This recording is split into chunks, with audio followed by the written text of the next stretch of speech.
So whether you're thinking about starting a side hustle or have started one and are struggling to succeed, I promise you this video is going to be the most useful video you're going to ever watch. Because by the end of this video, I guarantee you that I'll change your opinion about side hustles, make you question whether side hustles and businesses actually fits into your life goals, and then provide you with the most useful tips to make any side hustle or any business succeed. I know when a video is this long, usually YouTubers are dragging things out by repeating the same thing multiple times, or it's a podcast, which in my personal opinion is very useful, but it's not like organized or in a specific order. So there's a lot of information there, but you don't really know where to start or what to take away from the video. So to prevent all that, I'll break in this video down into 9 clear and concise chapters.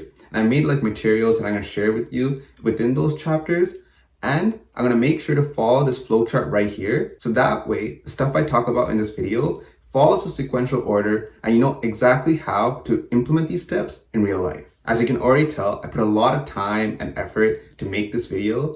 All I ask in return is you like, subscribe, and make sure to stick with me till the end of this video because I promise you this video will change your financial life. So let's get right into it. So in the first part of this video, I'm going to talk about the reality of side hustles and businesses. The truth is, most of them end up failing. Like when we look at Instagram or like YouTube and we see all these successful people, the truth is that's only a small portion of the people who even tried to become rich with side hustles or businesses. Like if you're a person who failed in the process of trying to become rich, you're not going to go out there and put yourself out there and show all your accomplishments because you really don't have anything to show for your hard work. No one wants to put themselves in that situation. Only the people who are successful, only the people who make money, only the people who come out on top are going to be the ones who are going to be willing to put themselves out there, use the information they gained to share it with you and make more money and grow their businesses out of that. To add on to this, even if you look at successful people, right, on YouTubers who build side hustles or businesses, if they're on their 8th, 7th, 9th project, and only then they actually start to earn money and become successful, the chances that we become successful in our first venture, or first side hustle, or first business is super, super low. I'm not trying to be pessimistic or something like that, but why I'm starting the video with this topic is because I feel like we all have this illusion that we're going to become super successful, super rich, super quick with our side hustle business. And thinking that way only leaves us super disappointed and actually causes us to fail and give up. To make this even more real, I'm going to share my experience with my first side hustle. So in high school, I started this tutoring establishment because I thought that, okay, I'm really good at all these subjects. Other students are struggling. I was doing IB as well. So if I create a specialized tutoring service for IB students, there's gonna be a lot of demand and people will come for my stuff because I'm super specialized in that. And I was like, okay, I don't want this to be like a tutoring service. What I'm gonna do is kind of make it like a course. So I'll put a lot of time making this course. I'll spend a lot of time creating these lectures myself, recording it, creating questions and stuff like that. I'll create like a whole library of videos that people can buy. And then that will act as passive income for me because people will continue to buy that source of income, those videos, for as time goes on. The truth is, I spent like 100, 200 hours making these videos myself. And say instead, I spent that 100 or 200 hours working a minimum wage job instead. So depending on where you are, minimum wage is gonna be different. But say it was like $15 per hour. 100 hours is like $1,500. 200 hours is $3,000. I could have earned $3,000 if I just worked a part-time job or a summer job instead of spending all this time on this tutoring establishment or tutoring courses that didn't work. Because instead, I put a lot of time in and got $60 out of that. Having established that the reality of side hustles and businesses is that most of them end up failing, I think it's so important for us to take a step back and understand why we're doing this in the first place. Because for most of us, our reason is to make money. But social media, Instagram, YouTube, and stuff like that makes us think that side hustles and businesses is the only way to make money. To any end goal, to achieve anything, there's multiple paths to getting there. We're so focused on side hustles, businesses, side hustle businesses, that we never look to see, wait a second, is there any other ways we can achieve our goal? Is there any easier ways we can achieve our goal? And by understanding what a job is, how rich can a job make you, that's the only way we can really evaluate whether side hustles and businesses are actually something that we have to put in the effort for. So to start off, let's talk about what is a job. So if you look at this diagram right here, for me, a job is something where you trade in time for money in a linear fashion. So if you look at retail, you're gonna earn $16 per hour, and every hour you work, you're gonna earn more and more money. The slope of this linear line, the linear trade-off, is the rate of pay. In my personal opinion, tutoring and teaching arts is also a job. I know they're not the typical jobs, like 9 to 5 jobs you think about, but for me, under my definition, they're a linear trade-off between time and money. You have to do an extra class. You have to tutor for an hour to get paid money for it. But the only difference is they have a higher, way higher rate of pay compared to these jobs or normal jobs. We look at tutoring. If you charge $10 per hour for 5 kids in a class, you get paid $50 per hour. Say instead, you're a super good tutor or something like that, and you're gonna be able to teach 10 kids, paying you $20 per hour per class. That is $200 per hour just by tutoring, right? That's a super high rate of pay. Most people don't understand how much money that is. If you're gonna get paid $50 per hour, working 40 hours per week for about 50 weeks a year, that comes out to a 100K salary. So $50 per hour equivalent to a 100K salary.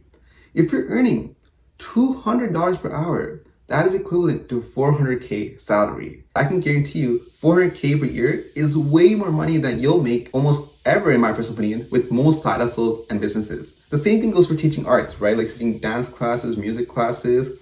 I think that you can even earn more money because like they expect bigger groups. Like you can teach a group of 10 kids, 12 kids, 15 kids, paying you $20 per hour even. And that can even get you to an even higher rate of pay than tutoring. Teaching arts, tutoring are just jobs that just have a way higher rate of pay than coaching soccer and retail. And if you see this line right here, this is what I talked about before. With side hustles, you're investing a lot of time early on with no money, or in my opinion, negative money. I'll get to that in a bit, before you can have even the hope that eventually you pass this stage and you blow up exponentially and earn a lot of money. Why I have this negative money right here, like you might be like, oh, why does that curve not go here? Because I think something we always forget to consider is opportunity cost. Opportunity cost is the amount of money you can earn doing something else in that time, if you want to think about it that way, right? So if you're spending 1 hour creating a course, well, if you didn't create a course and you actually worked a job instead, you could earn $15. So you're actually costing yourself $15. You're going negative $15 by spending 1 hour to work a job. That's an opportunity cost in like economic terms. So when you spend a lot of time building up your business, you're going into debt instead. You have to value yourself. You have to value your time, in my personal opinion. So you're going into debt because you're trading a lot of time for no money. I know, understand, you're hoping that it goes up here, but if it doesn't, you're just losing money. You're just losing time. So that's the reality of side hustle businesses. We already talked about that before. So now that I've established what a job is and how some jobs actually have a super high rate of pay, the next natural question becomes, can I become rich enough to achieve financial freedom or become super wealthy just by working a job? I'm going to share how I was able to make and save 100K by 20 years old just by working part-time and summer jobs. Yep, I was still in high school, I was still in university. I started working part-time and summer jobs at like 14. And by doing that and investing my money when I got 18, at 20 years old, I was able to make and save and have a net worth of 100K. So I'm going to share how I did that. So if you're young, if you're in high school watching this video, that can be kind of like something that you can be like, oh wow, I can just do this while just working part-time and summer jobs. I think it's also a good representation of how much wealth you can actually build by doing the basics right. So first, I'm going to break down the income I made from 14 to 20 years old by looking at this page right here. From 14 to 15 years old, I worked as a soccer referee, and pretty much I get paid $20 to $30 per hour, which is pretty high considering I'm only 14, 15 years old. So whatever time games I do get, sometimes it's 10 hours a week, sometimes only 2 hours a week, I ref those games. And in the 2 years, in total, I made $6,000 from 14 to 15 years old just by being a soccer referee. So after that, I worked as a camp counselor in the summer when I was 16 years old. It was my first summer job. And in this job, I got paid $16 per hour. I worked about 40 hours a week for 9 weeks, which comes out to about $6,000. When I was 17 years old, I worked like part-time jobs at the city. I live in the city of Toronto, so like city part-time jobs. I work like sports instructor, mostly like coaching different sports like volleyball, badminton, soccer, and stuff like that. I would get paid about $20 per hour, and I would work 10 to 20 hours per week. And by doing this during the school year, I was able to make $6,000. Now in the summer of that year, I also decided to work camp counselor again. So same thing as before, I earned another $6,000 by doing that. When I was 18 years old, I worked part-time jobs throughout the school year when I was grade 12. I also started coaching soccer, which is something I still do right now. So because of that, my income went up a bit. and I earned $8,000 in that time span. So the part-time jobs, again, is $20 per hour. I work 10 to 20 hours a week. Soccer, I'll work not that much, like 2 hours a week, but I'll get paid like $20 to $25 per hour. So that's the hourly rate there, and how many hours I worked, and $8,000 is my total income. When I was 18 this summer, I decided that I don't make enough money with the camp counselor. So I decided to be a pool attendant from June to September. I'll work 40 hours a week. I was able to work a bit more that summer because school finished early for me. I was doing IB, so my exams were finished. So I just decided, okay, I'm just gonna go to work. I hated that job, but I ended up making $2,000 more, so I guess it's worth it. Same thing, $16 per hour. I just worked for more weeks that summer, so I was able to make $8,000 with that. So overall, at this point, I was able to make $40,000 from 14 to 18 years old. There's two things I want you to take away from this if you're a student. The first thing is that you can accumulate a lot of income. You just earn a lot of money just by working part-time and summer jobs as a student.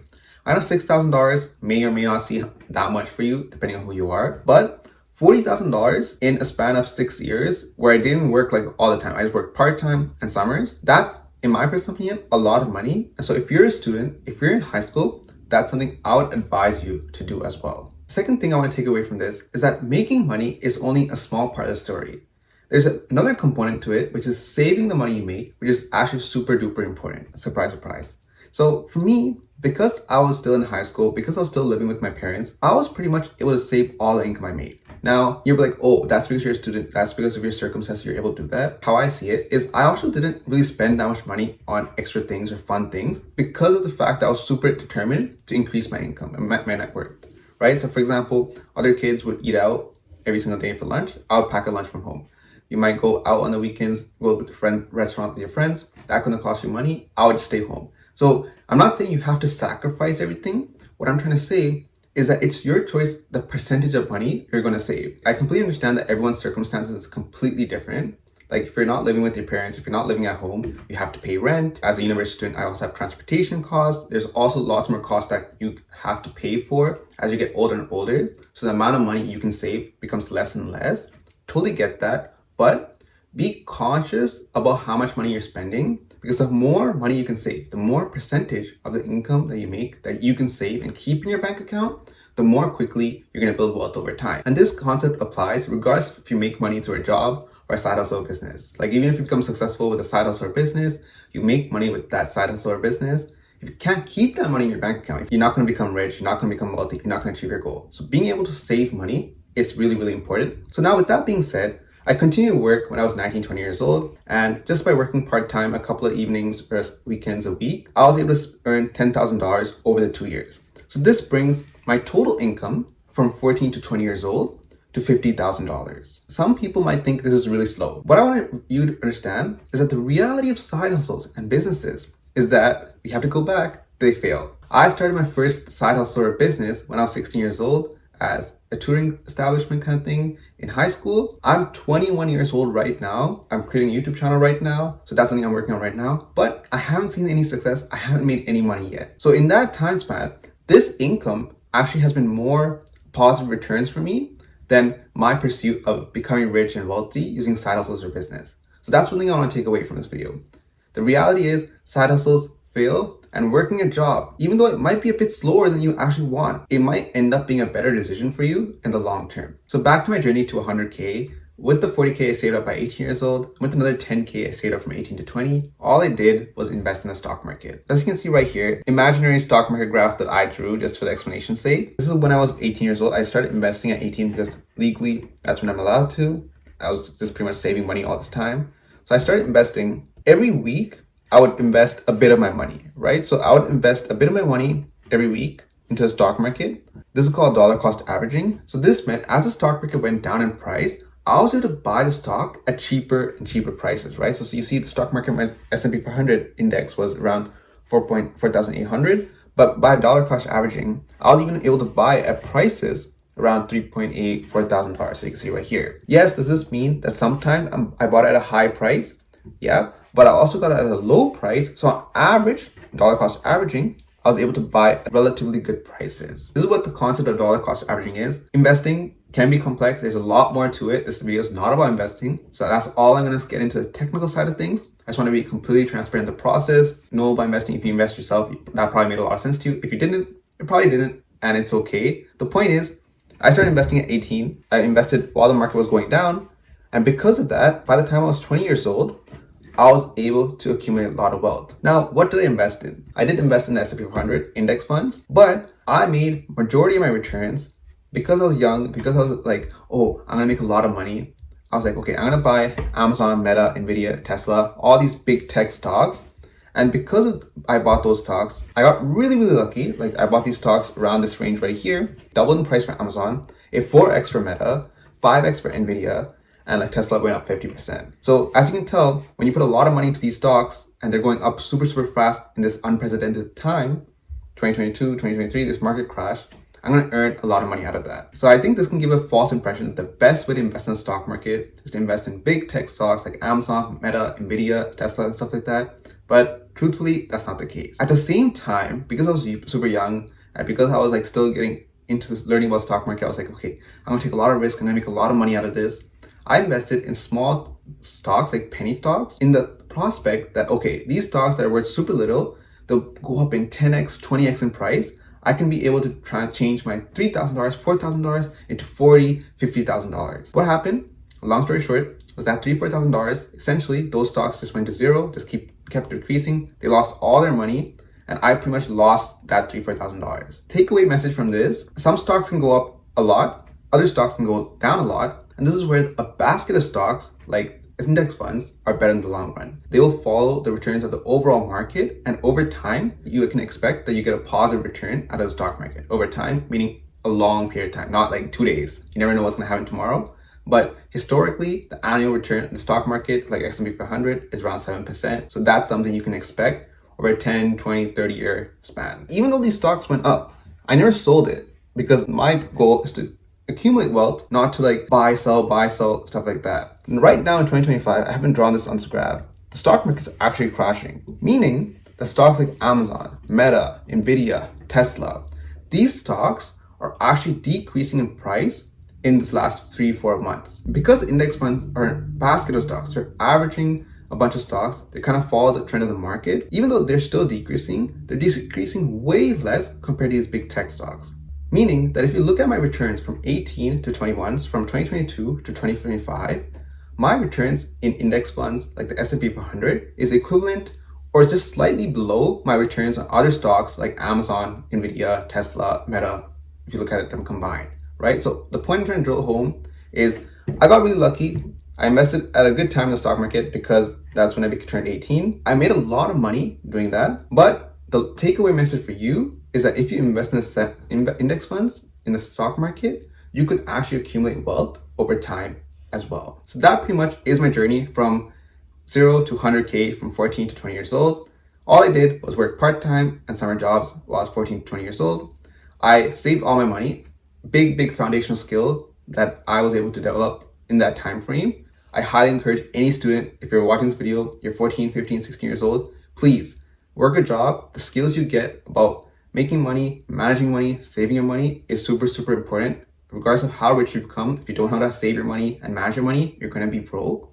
And last but not least, I invested the money I made, and I was really lucky, so I was able to earn a lot of money. But even if you invest your money, over time, you're going to accumulate wealth. And that's another foundational money skill that I think is super important for everyone to learn at a super young age. The earlier you start investing, the more money compounds over time. You probably heard this before, and the more wealthier you can be. So to connect back to our flow chart and the whole breakdown of how this video is structured, if your reason why you want to make money is to earn some extra cash, your solution is to work a job. Please do not choose a side hustle or business as a path to earn some extra cash, because as I already kind of drilled down that point, working a job is going to earn you way more income in the short run than a side hustle or business. So working a job is the right way to go. Now, if you ask me if a job is the right path to achieving financial freedom or be wealthy, the answer to that question, whether a job is the best path or not, is actually a bit more complex than you think. Because first, you have to understand how much money you need to obtain to achieve financial freedom or become wealthy. What's your number? But before you can even get to that, you have to understand why you even want financial freedom or being rich, something like that, in the first place. In my personal opinion, most people's reasons for becoming financially free or becoming wealthy is super typical. Like it might be like, oh, I want to be rich, or I want to travel the world, or I want to retire my parents. But I'm not really sure if that's really the reason why you want to achieve financial freedom. Have you really sat down and think about what would you do with so much money? For me, the reason why I want to achieve financial freedom is something super personal to me. Like for me, when I become a father, I want to be able to stay at home and be present with my children. I want to be able to maximize my time with them in their critical stages as they're growing and cherish those moments with them, because that's something that I'm never going to get back. So for me, my reason for achieving financial freedom is to have the wealth and enough money to sustain a lifestyle. I don't want to be rich or anything. I don't want to have any luxuries or anything like that. I don't care about that. I don't need to fly business class. I'm cool with economy. I'm cool with living in a small house. For me, if I just have enough money by 25 years old so that I don't have to work a job, but instead I can spend that time with my kids, taking care of them, seeing them grow, teaching them whatever I know, helping them with school and stuff like that. That's something that I want to do. This is my reason for financial freedom. As you can tell, it's super personal to me. It's not something you hear every day. And I want you to really think about what your reason for financial freedom is. And don't stick onto the typical ideologies. Really think about, say you had a lot of money right now. What would you really want to do with your time? Is really what you want to travel around the world? Is that what you really want?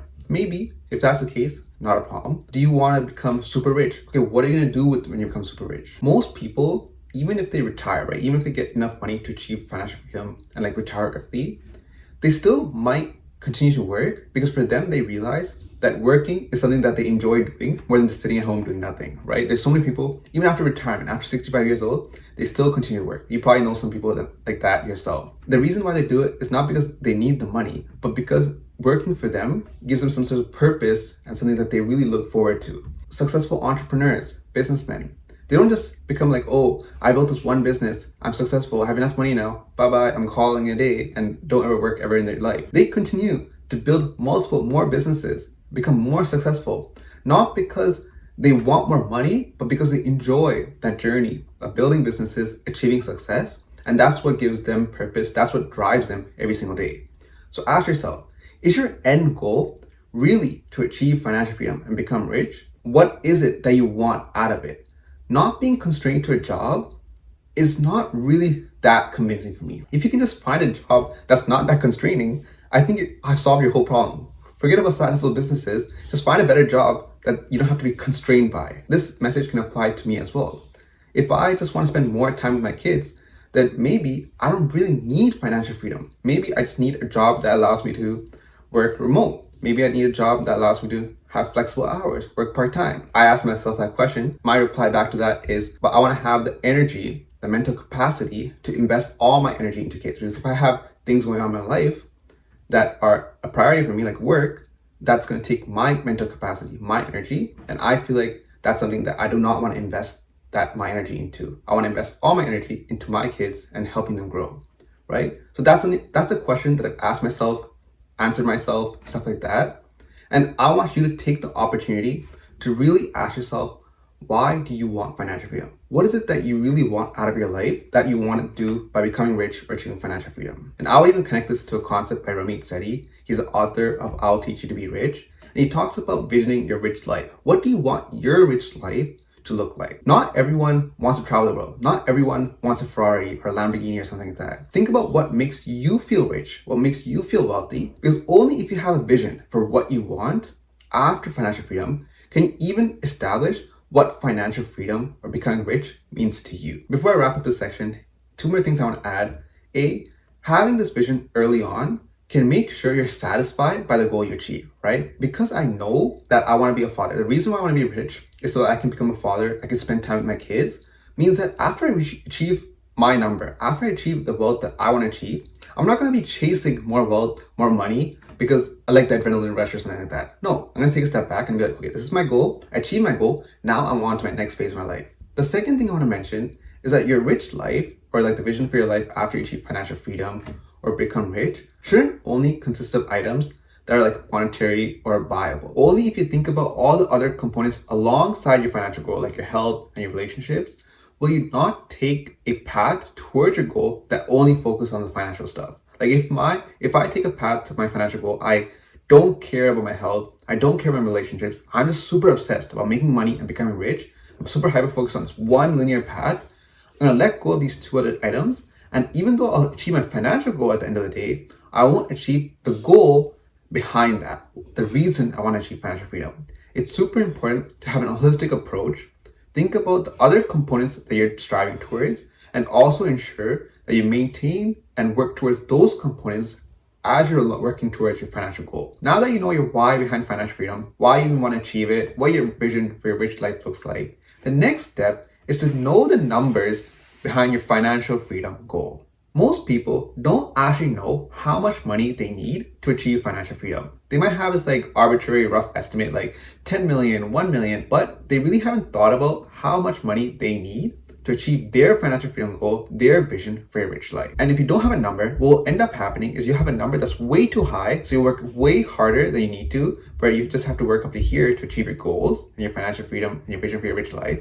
Or you think your number is this and you work towards that, but your number is actually this, so you have this unrealistic expectation that this much money is needed to get this lifestyle, and that's what's going to leave you super dissatisfied. So the solution to that is to come up with a number, like I need X amount of money by Y year, so that way we can make our financial freedom goal numerically concrete. So to figure out your financial freedom number, the first step you want to take is to calculate your annual expenses after you reach financial freedom. Based on the lifestyle that you envisioned, think about the expenses that you would have to live that lifestyle. So think about rent, like what type of house are you living in? Are you gonna pay rent or mortgage? Then you're gonna think about the vehicle costs, transportation costs, like costs for vacations. If you're traveling a lot, try to figure out how much money that would take. And think about all the annual costs you would have once you have achieved financial freedom. How much money would you need every year for you to sustain this dream lifestyle that you have? Once you have that number, you can then move to the next step. So here, we're just gonna use a rough estimate of $125,000.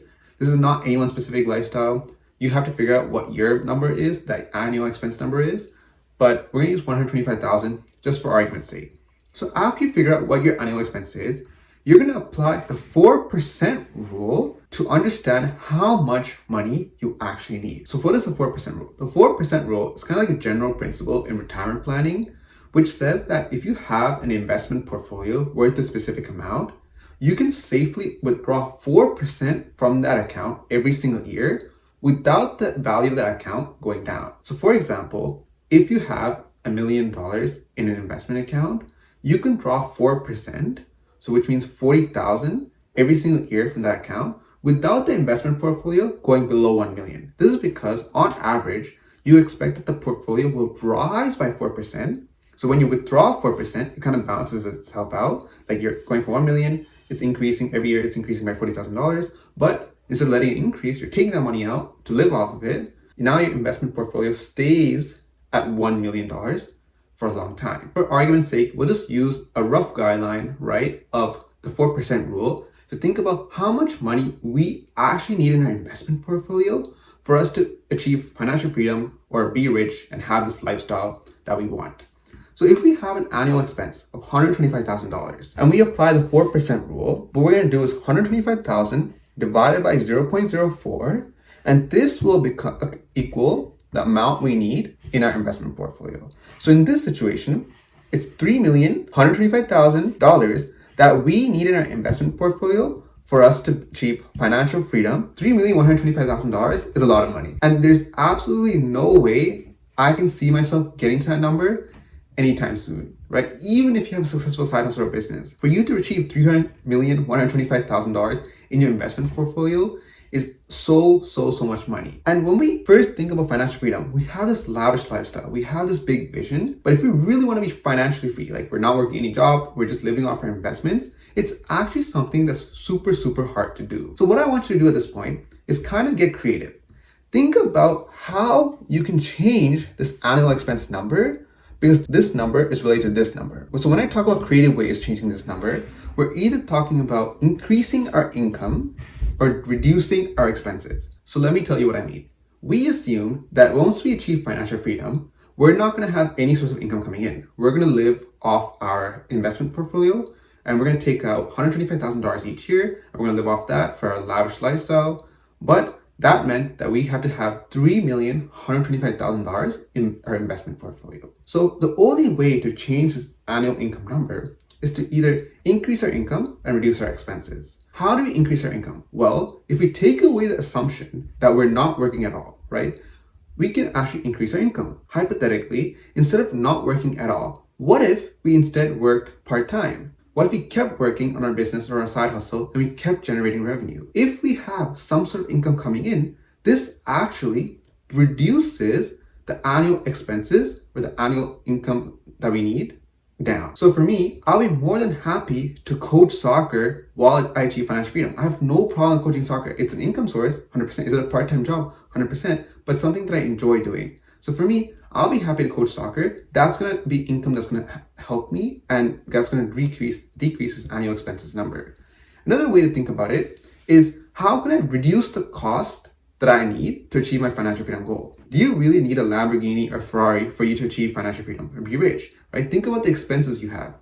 Could you possibly relocate to a different country or a different city that maybe have lower cost of living so that your expenses are lower, right? This is something that many people do. They think about, okay, if I'm living in this city, this is so expensive to live here, but I have this much money. If I just move to a different place that's cheaper, I can live with this money and be actually way more richer than I think. Another creative tool I would say is to compare the cost of renting versus paying a mortgage. When you're renting a place, maybe you might pay $2,000, $3,000, $4,000 a month.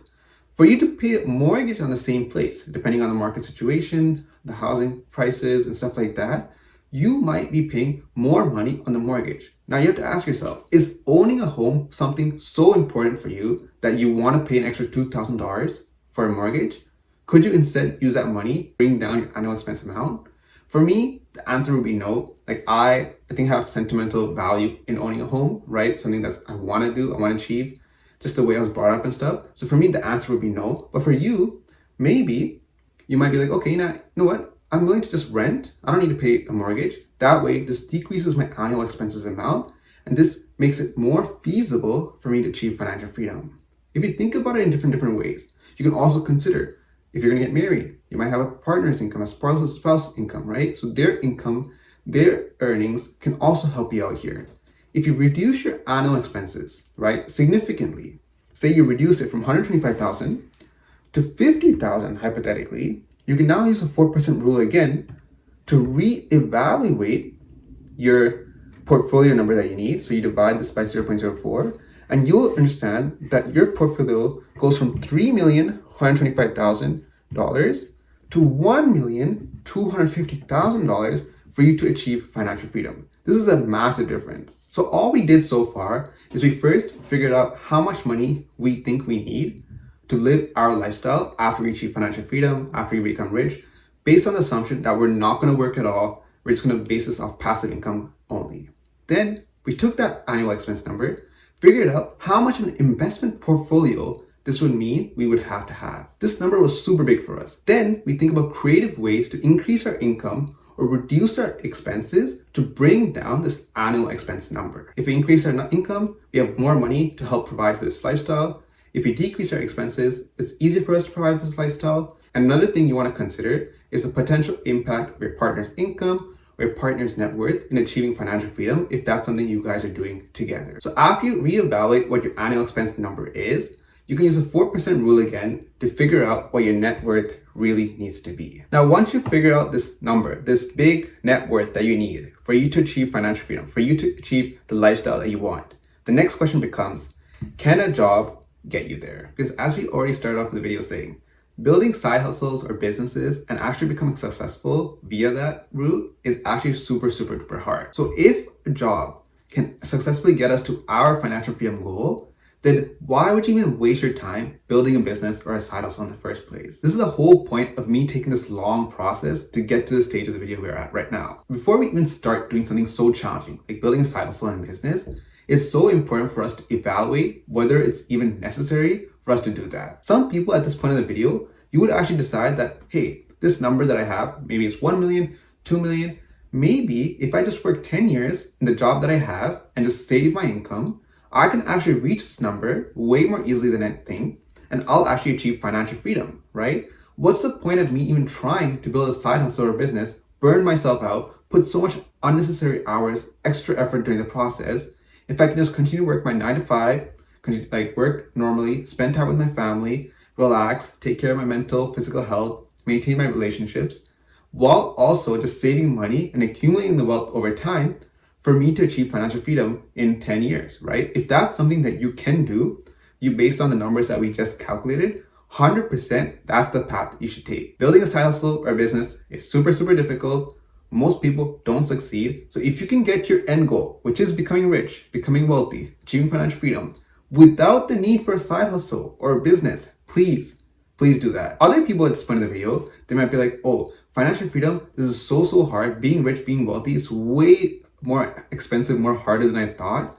You know what? I'm not willing to put myself through this effort of building a side hustle business. I'm not willing to put myself through all that misery. That's not something I want to do. It's okay. I don't need financial freedom. I can just be happy with the life that I have now, and I'm happy living the lifestyle that I have now. This is something I'm content with. You don't need to achieve financial freedom. You don't need to become wealthy. It might be a goal. It might be a objective that society is pushing onto us. Social media, you see everyone else doing it. You feel like you have to do it. Don't feel pressured. Figure out what your goal is. Figure out why you want financial freedom. If you could have achieved your reason for financial freedom without achieving financial freedom, then no need to achieve financial freedom. I know that sounded confusing. Like, for example, if you look at my situation, if I could be a present father, if I can be a stay-at-home dad by just working a remote job and not achieving financial freedom, then you know what? There's no need for me to achieve financial freedom. I can just take my life at the path it's going right now, and I'll just find a remote job and call it a day, right? So figure out if this is the path you want to take, if financial freedom, being wealthy is a path you want to take. And if that's not the case, no problem. You don't need to do this as well. You can probably just hop off the video right now. There's nothing wrong with that. Just make sure to like and subscribe. So to recap, at this point of the video, there's 3 types of people. One, they're like, you know what? I can just achieve financial freedom and my wealthy lifestyle just by working a job for the next 10 years. And you know what? I'm cool with that. I don't need a side hustle business. I'm not gonna put myself through this misery. I don't need it. The second type of people are like, okay, my vision for a rich life is so out of reach. I know I'm not going to achieve it with my job, but also I don't want to do a side hustle or a business to try to get there. And that's, you know what? I'm just going to keep my lifestyle as the way it is. And I'm going to stay in the place I am, or I'm going to maintain my lifestyle. And I'm happy with that. There's nothing wrong with that either. The third group of people are like, you know what? I'm going to achieve financial freedom. My job can't get me there. I want to become wealthy. This means that side hustles or businesses are the only way to go. And if you're in that group of people, then the rest of the video is going to be super useful for you. One more thing I want to mention is that even if you have this end goal of financial freedom and you decide that you don't want to pursue it anymore, I'll still encourage you to get on the journey of achieving financial freedom. Because on the journey to achieving financial freedom, you achieve financial stability. When you're achieving financial freedom, you're forcing yourself to save your money, earn more income, manage your money better, invest your money. And when you do all these things, you're becoming more financially stable along the journey. And if your life plan does change, even if 5-10 years down the line, you decide, you know what, I want to change my lifestyle. I want to achieve something bigger. I want to go somewhere else, or I want to just travel the world. You have this blanket, this financial security to do that.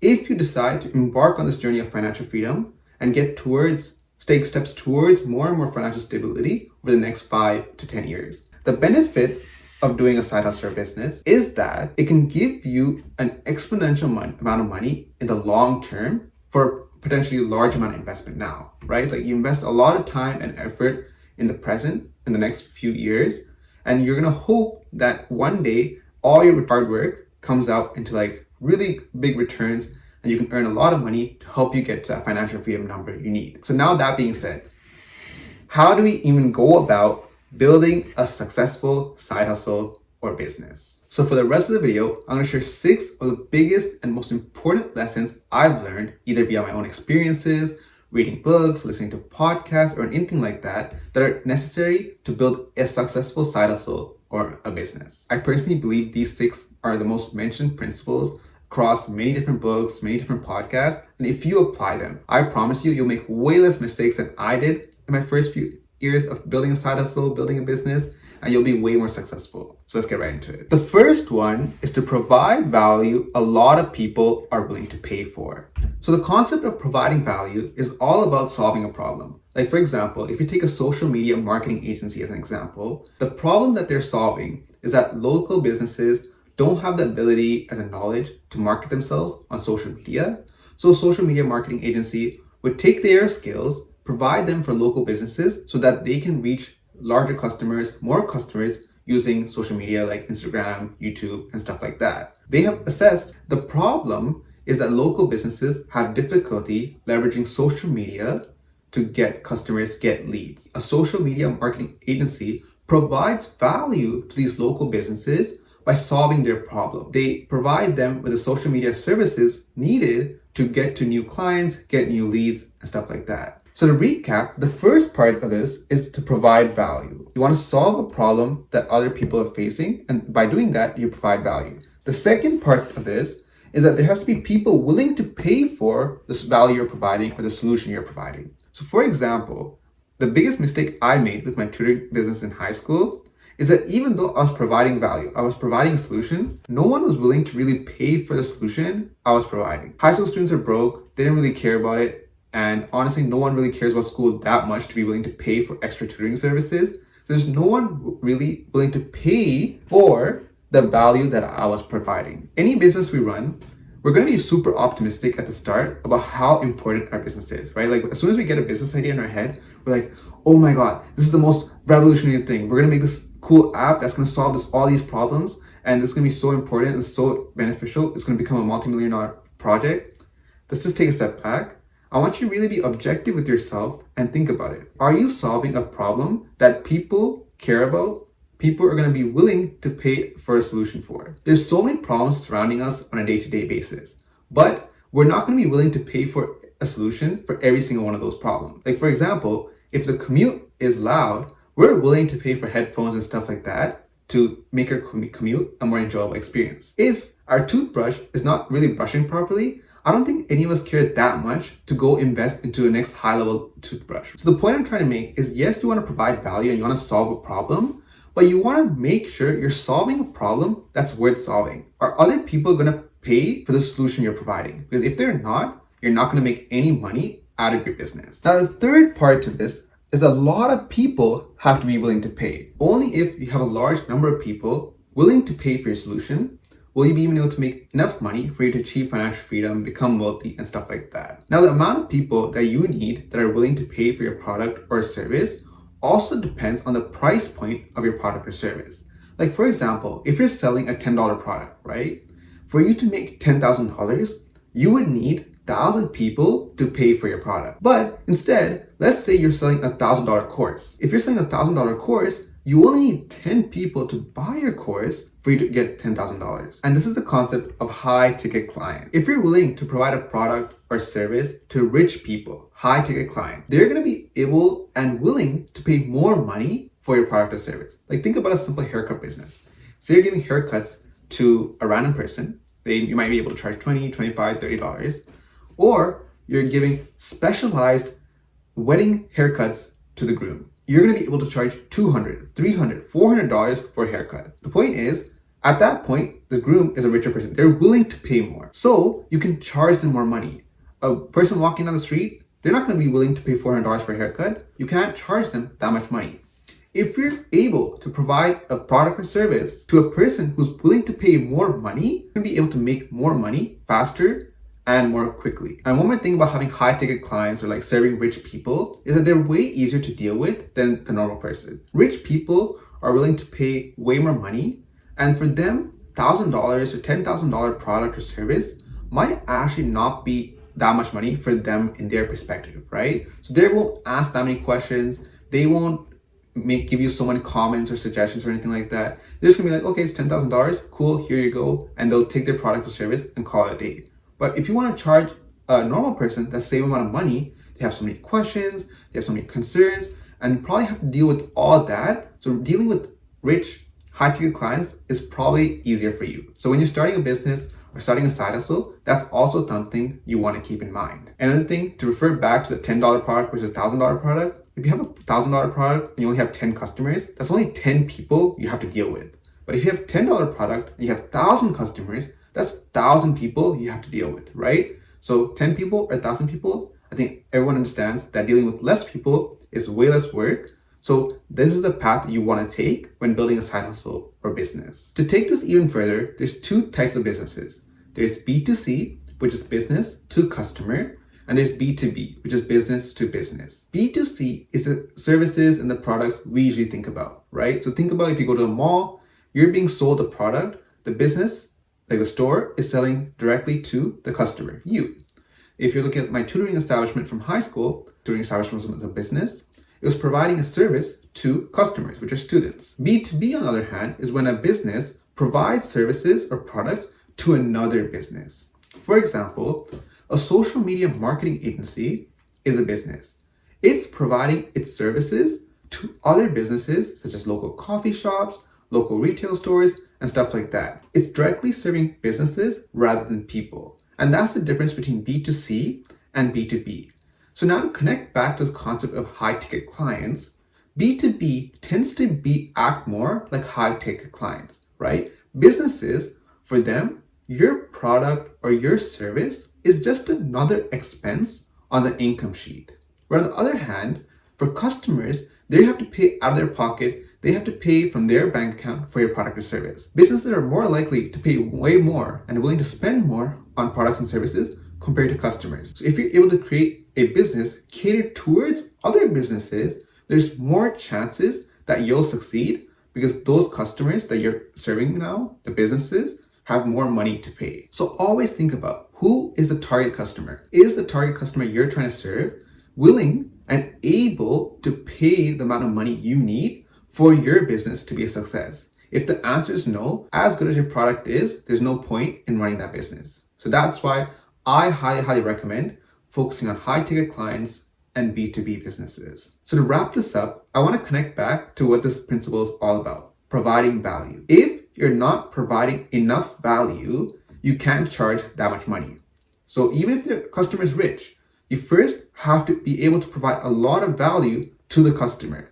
And then you have to see who's willing to pay for the lot of value you're providing. And if you're able to target high ticket clients or other businesses, you're way more likely to get land them as customers and actually get your business to grow, earn money, and so on. I know that was a super big principle. The next few ones are not going to be that big. So that being said, the second principle, I think that's super important to build a successful side hustle or a business, is to think about scalability. In the long run, if you want your business or side hustle to grow exponentially, you have to make sure that the side hustle or business is scalable, or in other words, doesn't require you to be there. To go back to my definition of a job is where you trade in time for money. If you're teaching an arts class, like a dance class or something, only if you're there teaching the class are parents willing to pay for that class. Say you decide, you know what, I'm tired, I'm gonna just get another student to teach a class or someone else to teach a class. Do you think parents are willing to pay the same amount of money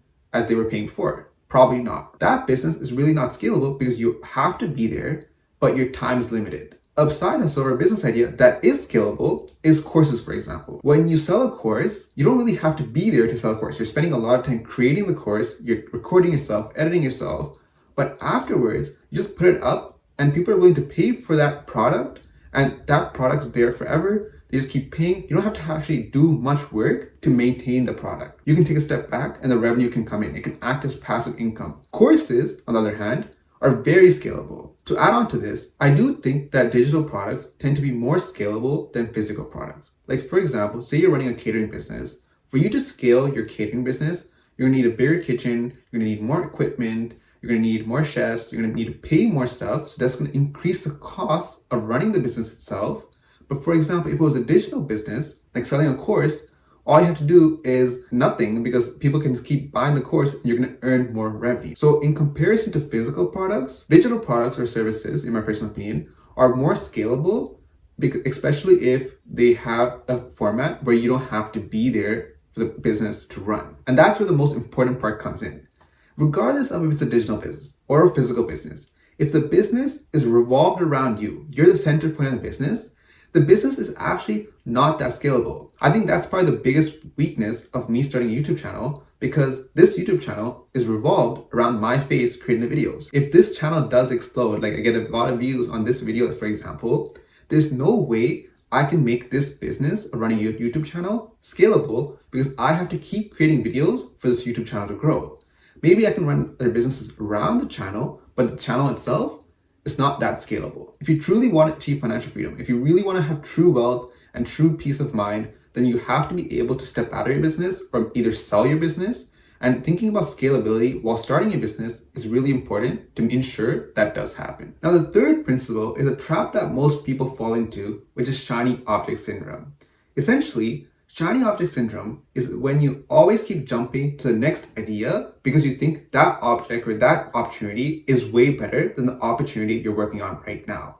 Like, say for example, you're starting a YouTube channel, you're saying, oh, YouTube channel is the only way I can become rich. I'm gonna start a YouTube channel. And all of a sudden, someone's talking about drop shipping. And you're like, you know what? This YouTube channel is not working that well. I think drop shipping is the way to go. So you decide, okay, you know what? I'm gonna forget about this YouTube channel. I'm gonna go all in on drop shipping. And then 1 year later, you're like, you know what? Drop shipping, it's not working. Let's go try day trading. You keep jumping from ideas to ideas, and that's the concept of shiny object syndrome. As I already mentioned, for you to see results when building a side hustle or business, it's going to take a lot of time. You're essentially following this curve that looks like this, right? You're investing a lot of time in the start of the project, hoping that you get exponential returns later. If you always just start the project, put a lot of effort, get to this point and give up, then you're never going to ever get to the point where you see results. You have to be able to persist in that idea for you to even see results eventually and make your side hustle or business work. Now, shiny object syndrome is where you're jumping between ideas, right? You're jumping between YouTube,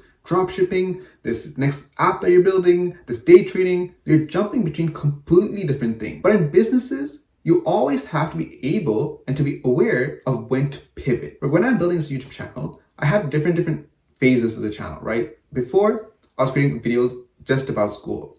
Then I decided to create more videos about finance. Now I'm pivoting towards a longer style of videos, kind of going in depth into content because I feel like that provides more value. I'm looking at the opportunities that exist. I'm trying to pivot to improve my product and service I'm providing. So that's the difference between pivoting and jumping. In businesses, in side hustles, you always have to be able to pivot. The last thing I want to throw in here is that there's no better time to start. I know most of us, when we think about business ideas, we're always thinking about, okay, is this business idea good enough? Maybe not. You know what? This is not going to work out. You know what? There's no customers for this. There's no this reason. There's no that reason. And if you're always just going to brainstorm business ideas and give yourself 100 reasons why it's not going to work, you're never going to succeed, right? If you have a business idea, you've gone through these principles, you think it's going to work, I would recommend go for it. You have to take action. You have to actually feel and get a gist of what you're doing for you to actually pivot and understand what to do. Now, the fourth principle I'm going to talk about is kind of more like my opinion. It's not directly about entrepreneurship, but more about the process of putting in the work. Nowadays, there's a common culture that you have to sacrifice everything. You have to be like monk mode, hustle culture for you to achieve any sort of success. But in my personal opinion, I just don't think that's true or healthy. Sacrifice is important, productivity is essential, but there's no need to go completely out of balance for us to achieve the goals that we want.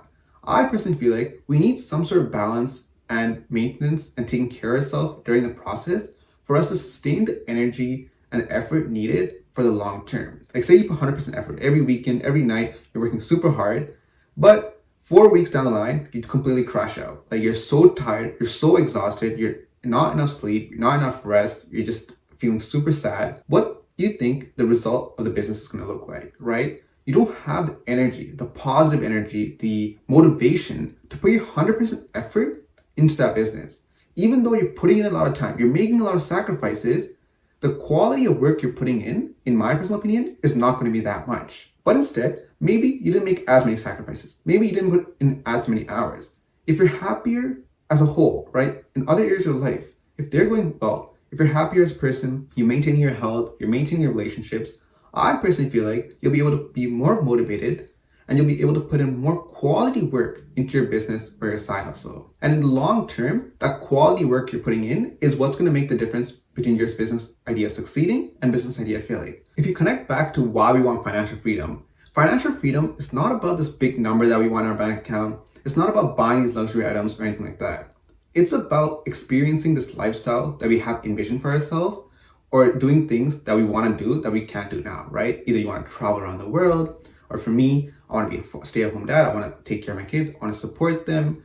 So for me, this is my goals. For you, you might have your goals, but how would you even be able to experience your goals, to reap the rewards of the hard work you're putting in, if you're not able to maintain the relationships, maintain your health in your life, right? You work super hard on your finances, you completely crash out, you become this unhealthy person, you have no good friends or anything like that, then there's no point in actually you getting to the final destination, because there's not going to be anyone there to share the rewards with or enjoy the rewards with you. You have to take care of all aspects of life during the journey towards financial freedom, during this financial goal that you set for yourself, for you to even have the ability reap the rewards of your hard work. When I consume content about how to become rich, how to become successful, this is also something I look for. Like, you don't want to be taking in information from a person who you don't want to become. Yeah, they might be good at business, they might be a millionaire, but is that the type of person you want to become? Because on the journey to a billionaire, they became this person.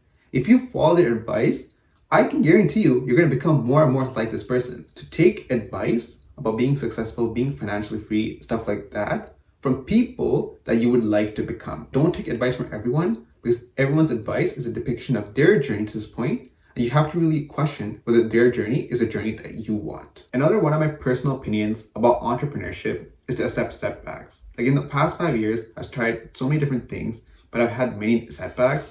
Like in high school, I started the tutoring establishment. That didn't work out. It didn't go as planned. That was a major setback for me. Even when starting this YouTube channel, every single video I'm putting out, I have super high hopes for, and it doesn't work out. That's a setback. An idea, like for example, this long form video, that's an idea in itself. If this work doesn't work out, that's kind of a setback that I face. And every time you face setbacks, just remember, it's okay. It's part of the journey of a side hustle or a business. You just have to understand what I did right, what I did wrong, pivot accordingly, and keep going. Just don't give up. And to add on to that, one thing I want to say is that every setback is an opportunity for you to develop and learn something new. Like for example, even though the tutoring establishment in high school didn't work out, because I embarked on this journey of side hustle and entrepreneurship, I was able to develop my skill set of editing, video taking, communicating. And for me, those skills are transferable to this YouTube channel I'm doing now. The beautiful thing about entrepreneurship is that you're able to learn a lot of skills in a super fun way. And if you look at every setback as an opportunity to learn something new, I'm sure you'll be more motivated to keep going, keep getting better, leveling yourself up until you reach the level you need to succeed. I honestly believe every setback is just a step towards success. So just keep going, never give up. Now, that being said, the last thing I want to say in this video is that you have to be passionate about what you do.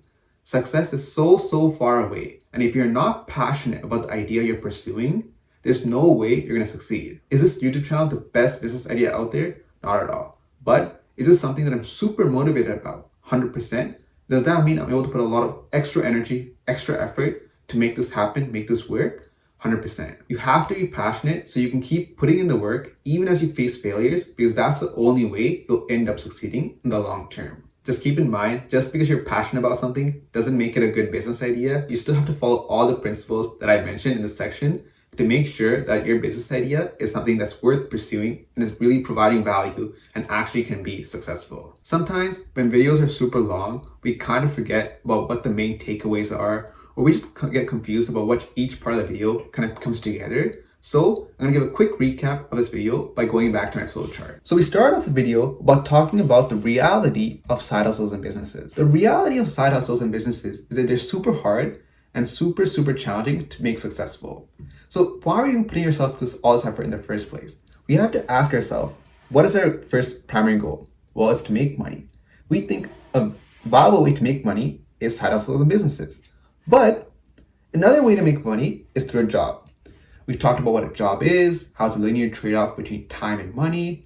And I also talked about how I made and saved 100K by 20 years old. And I just wanted to show you the power of how working a job, even though it's slower, it's a less riskier way to accumulate wealth compared to building a side hustle or business. And it's actually a viable option for many people. If your goal, if your reason for making money is to earn some extra cash, 100% the solution you should be taking is to work a job, especially if you're a student, a part-time or summer job is 100% the path you should take if your goal is just to earn some extra pocket cash or pocket money. If your reason to make money was to achieve financial freedom or be wealthy, I think the question you had to ask yourself is, why do you want financial freedom? What's so appealing to you about financial freedom? What do you want to achieve through financial freedom? If you can figure out that vision, then we figured out what is the number behind that vision. What is the annual expense number that you have? We use the annual expense number. We use the 4% rule to find the amount we need in our net worth in our investment portfolio. We can also think about how we can increase our income, decrease our expenses to bring down this number to make our financial freedom vision work. After we looked at the number, we came to a pivotal point in the video. We have to ask ourselves, can a job achieve this vision I have to financial freedom? Because if yes, we made our life so much easier, right? We don't even have to worry about a side hustle. We don't have to worry about business. We can just hop in to a job, work a job for 10 years, get that income, do basic financial saving, managing your money, investing your money, and you can achieve financial freedom. If that's the case, amazing. If not, you might have decided that financial freedom is not something that you even want to achieve. It's so out there. It's so hard. You know what? Forget about it. I'm just happy where I am. I'm just happy living the life I have right now. There's absolutely nothing wrong with that. The third scenario is like, okay, I want to achieve financial freedom, but a job is not going to get me there. Then you're like, okay, a viable solution, a viable path is a side hustle or business. I talk about the benefits of side hustle and businesses, like how I can make a lot of money in the long term if you're willing to put in the effort. Then I ended off the video talking about how to build a successful side hustle or business. I started talking about providing value that a lot of people are willing to pay for. And I connected the concept of high ticket clients, business to customer in that section as well. Then I talked about how you have to think about scalability. I talked about shiny object syndrome, and that's something you really want to avoid. The difference between jumping between ideas, pivoting between ideas. Then I talked about my personal opinion on balance, sacrifice, hustle culture, and stuff like that. How you have to maintain a balance to achieve long-term motivation. I talked about how we have to accept setbacks because that's inevitable in business. It's a learning opportunity. Every entrepreneurial venture you take is an opportunity for you to learn more skills. And then last but not least, I talked about the importance of being passionate about what you do. It's a long game, not a short game. There's no get rich quick scheme here. If you really want to become rich, if you really want to become wealthy, you have to be passionate about the idea you're pursuing so you have the long-term motivation to get there. If you follow this format, if you listen to me to the entire video, and if you follow every single section and ask the questions I was asking you to ask yourself, I promise you, you have a very much clearer vision of why you want to build a side hustle or business in the first place, why you want to achieve financial freedom, and you're way more set and way more equipped to achieve your financial goals. And that being said, if you made it this far in the video, I'm sure you got a lot of value out of it. So all I'm asking is that you like, comment, and subscribe to help out the channel. Comment down below which section you like the best or any questions or concerns you may have. It might help someone else. I'm going to keep putting out these in-depth videos about a variety of different topics. I really do think it's really nice to get all the concepts or all related concepts in one video. So you have like a one-stop, you know exactly how everything fits together. That's something I wish I had when starting off on my financial journey, or like learning different skills or learning different things, whether it be academically or in business or something like that, even learning how to invest. So these are all concepts that I'm going to talk about. So if you're interested about learning these things, then make sure to subscribe. I'm glad you're willing to spend this time taking in all this information, and I'm confident one day you will achieve financial freedom and become rich if that's what you want. Thanks for watching, and I'll see you next time.